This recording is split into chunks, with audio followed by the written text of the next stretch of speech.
Yes. you lost your passion and the interest a little bit. So how did that come? Like, why did that happen, and how did you manage to get back on top of it again? Yeah. So those moments happen all the time for me too. Even though when I'm on the podcast and everywhere, my energy level is so high, and at that time it really is genuinely and authentically high. There's like so many times where you just you start doubting yourself because nothing is certain, and if you do stuff by your own, or if you're part of a startup or anything entrepreneurial, it's even more uncertain, right? And then you start to ask yourself, as soon as things don't go like super smooth, you ask yourself like, man, is this the right thing to do? Am I wasting my time here? Also, like the feeling gets worse the older you get, right? So like people like I'm 23, which is objectively not old, but the like when you hit those 20s, like I don't know how old you are who's watching this now, but the older you get, the more older you feel. Like, doesn't matter in what age spectrum you are, it's all relative, right? So people are always saying like, oh yeah, you're only 23, you're only 24, but you're just like, yeah, but like, exactly, I'm not 18 anymore, so I can move forward with my life, right? Yeah. And it's true that the older you get, or like for me now, it's moving so fast, and you're more afraid of wasting time, because your youth is only so much, and you only have so many more years of this energy and time, and the time you have during your studies. So the pressure is high to make something happen right now, right? And you want to build a base that you can build your life on, and you don't want it to be the wrong base, right? So everything will crumble. No, you want to start off solid. But for me, I was always anxious about, is this the right thing for me to put my time in, right? And was that because you weren't sure of the passion, or was it because you weren't sure if you can turn your passion into a paying job? I think both. I think for me, what I learned is what a passion is now.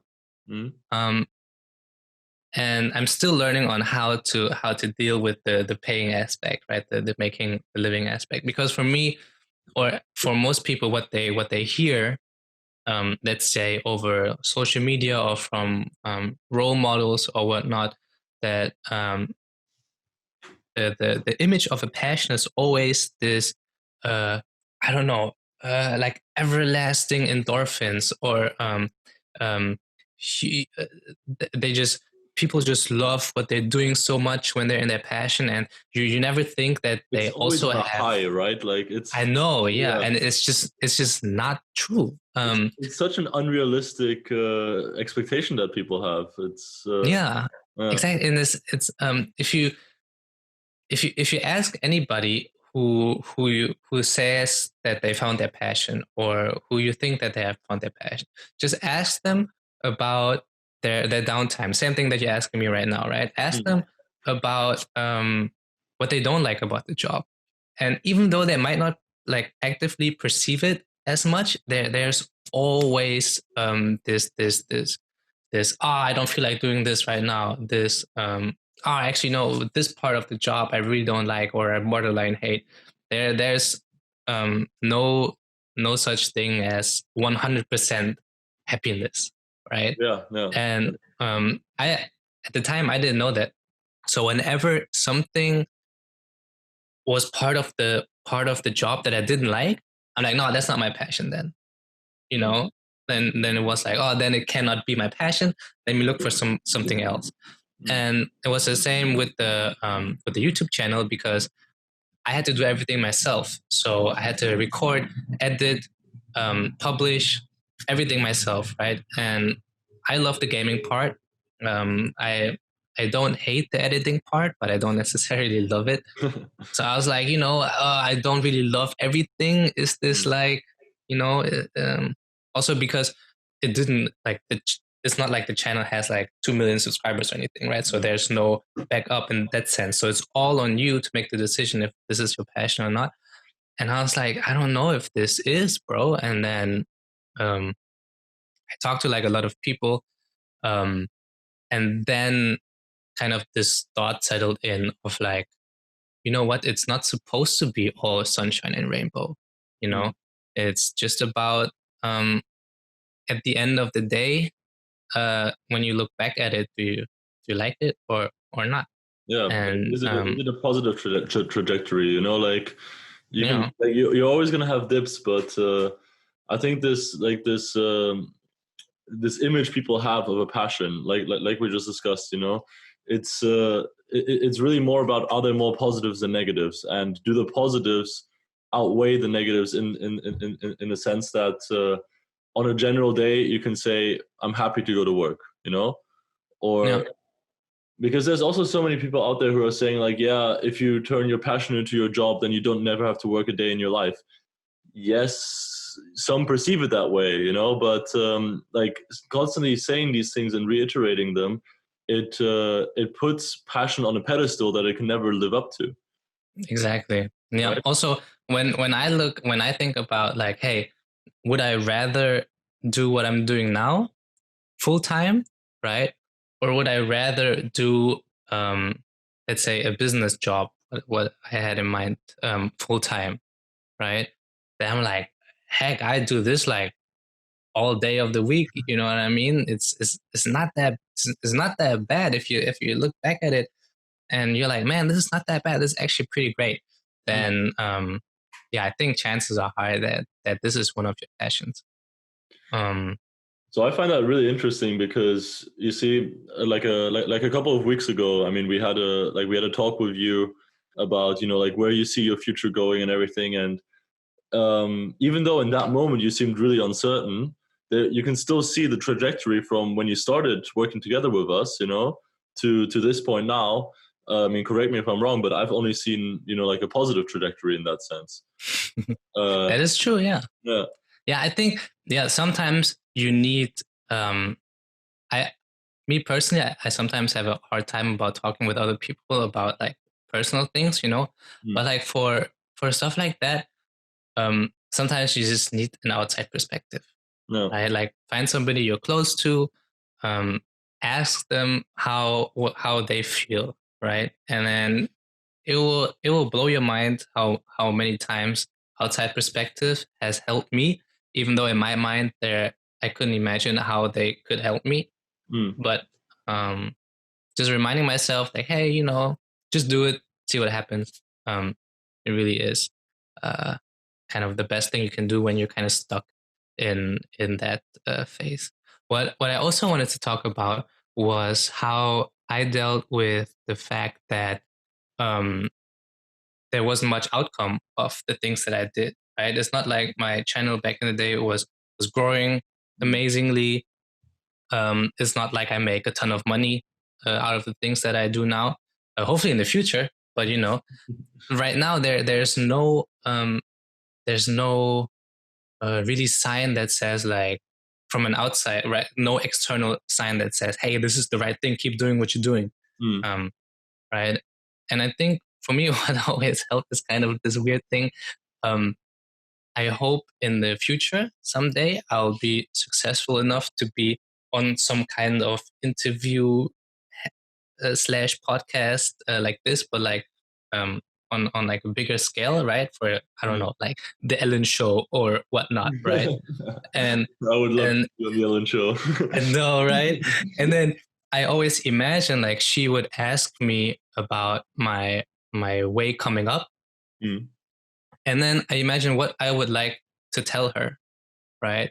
So, for example, I would say that, you know, I did this coming up and I made no money, but I kept doing it for like 2 years. And then eventually things started rolling and picking up and stuff like that. Um, and then you realize like, hey, what if now you're just like in this phase, right? Where you have to grind for a little bit. Mm.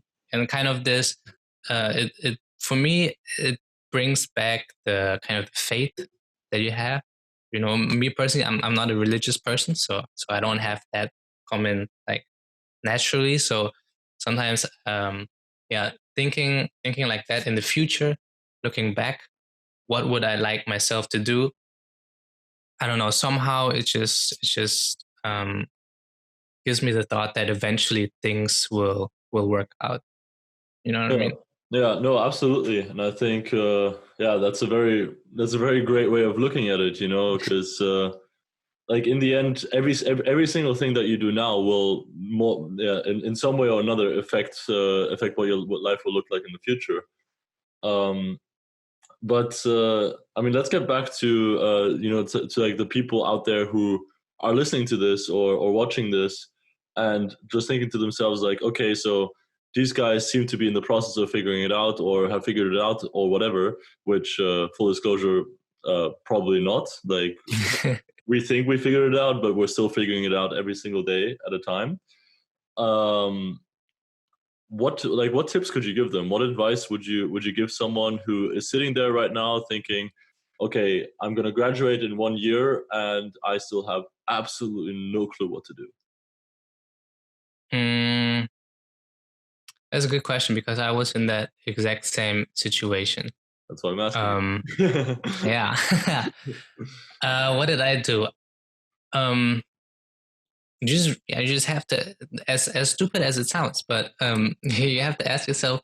Uh, you make a list of the things that you really want to do in life, right? Mhm. And it can be as stupid as saying, I want to be an astronaut. I want to be an actor. I want to be a singer. Um, I want to be, I don't know, a stuntman or whatever, right? Um, because if you postpone those things, the less time you have to accomplish those things, Mm. right? So the earlier you do it, the better. The more you can pursue it. Because if you wait until you're like 40 and you want to be a stuntman now, you're like, bro, I like where are you gonna get the training? You know what I mean? But Yeah. you have to make this list, right? And then the list is regardless of what you study, where you came from, your financial situation, everything doesn't matter, right? Make this list, and then you be honest yourself with yourself, and you say, okay, which of those um, is realistic, right? And this step you don't do with anybody but yourself, if Mhm. it's realistic or not, because nobody should tell you if it's realistic or not, but yourself, right? And I believe that whatever you end up choosing, um, you can do, because if you think it's realistic, then you can start going after it. And there, I like the saying that Robin once said on the podcast.